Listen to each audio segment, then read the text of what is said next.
नालासोपाऱ्यामध्ये आज सलग दुसऱ्या दिवशी अनधिकृत इमारतींवरती तोडण्याची कारवाई होणार आहे। नालासोपारा इथे आचोळे परिसरामध्ये 41 अनधिकृत इमारतींवरती कारवाई होतीये।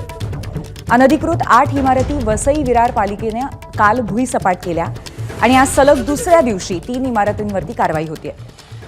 या संदर्भात अधिक माहिती देत आहेत आमचे प्रतिनिधी प्रभाकर कुडाळकर। तर नालासोपाऱ्यामध्ये काल या कारवाईला सुरुवात झाली होती आणि त्याच्यानंतर अनेक तिथे राहणाऱ्या रहिवाशांनी प्रचंड मोठ्या प्रमाणात संताप, विरोध, निषेध व्यक्त केलेला होता। काही स्त्रियांचा आक्रोश सुद्धा कॅमेऱ्यामध्ये कैद झालेला होता।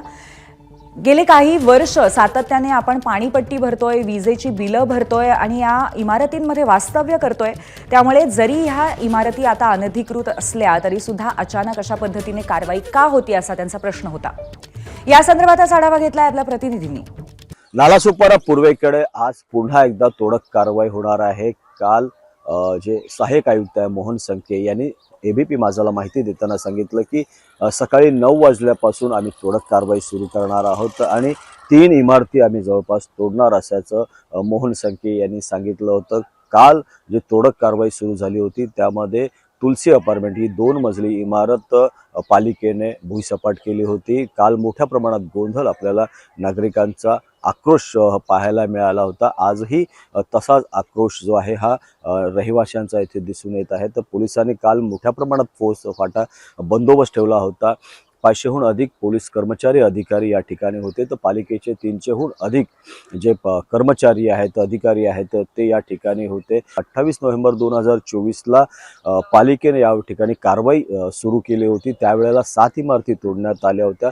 त्यानंतर थोडीशी जी कारवाई ही थांबली होती आणि कालपासून पुन्हा एकदा ही कारवाई पालिकेने सुरू केलेली आहे। या ठिकाणी जर 22 तारखेपासून मनाई आदेश लागू आहे। 5हून अधिक जे आहेत नागरिक या ठिकाणी उभं राहू शकत नाही असं मनाई आदेश आहे।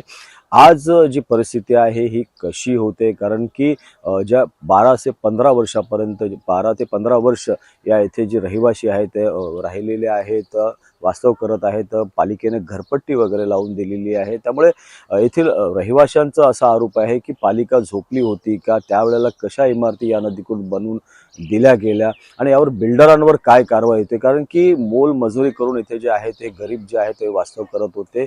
अत्यंत अल्प दरात ह्या चाळी जे आहे रूम आहेत हे इथे मिळाले होते आणि त्यामुळे आता जो त्यांचा रूम जो आहे हा तुटत असल्यामुळे खूप वेदना ज्या आहेत या येथील रहिवाशांना होत आहेत आणि त्याचाच एक भाग म्हणून जे आहेत हे रहिवासी आहेत हे आक्रमक होताना पण काल आपल्याला दिसून आले होते।